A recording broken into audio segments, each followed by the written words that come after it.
मैंने मुतअद्दिद दफ़ा कहा है, और क्या ये बात गलत है कि नवाज शरीफ ने अपने बाप को दफन करने के लिए मुशर्रफ की इजाज़त के बावजूद पाकिस्तान की सरजमीन पर आना गवारा नहीं किया? इन लोगों के साथ यही मसला है, ये शरीफ फैमिली के साथ।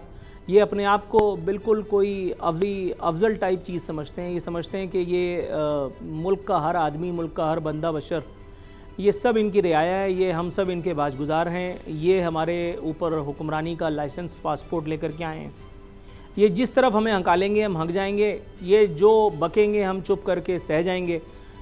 इस एक वक्त में मरियम नवाज़ ने चाहे अपने तौर पर कितना बड़ा हक़ बयान किया हो, कितना बड़ा हक़, लेकिन इस एक वक्त में उनके इस एक अमल को कार जहल से ज़्यादा ताबीर नहीं किया जा सकता। कोई एक आदमी भी मरियम को यहाँ आकर के डिफेंड नहीं करेगा। मैं आपको चैलेंज करता हूँ, आप किसी को भी लाइन पे, बीपर पे, ऑडियो पे लेकर के किसी भी नून लीग के सीनियर या जूनियर या किसी मीडियोकर रहनुमा को उससे इस एक बयान की या उस एक ट्वीट की तौजीह अगर आप पूछने की कोशिश करेंगे तो कोई आपको नहीं बता पाएगा।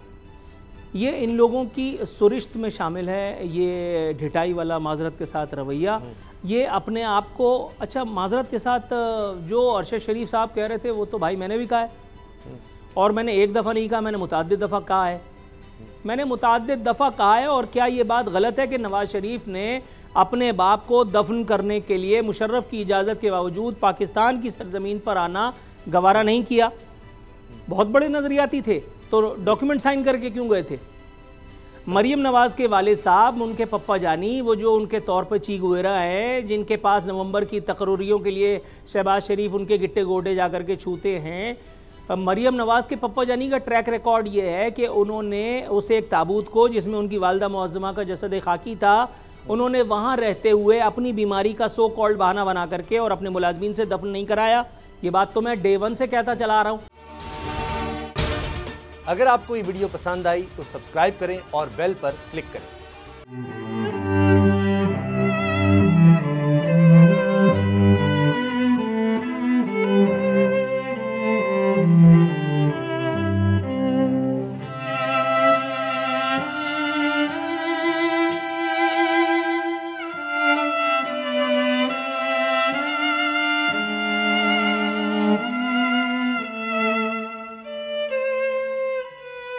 सबसे ज्यादा व्यूज, सबसे ज्यादा रील्स और सबसे ज्यादा रेटिंग के साथ बोल अब भी नंबर 1 पोजीशन पर बरकरार।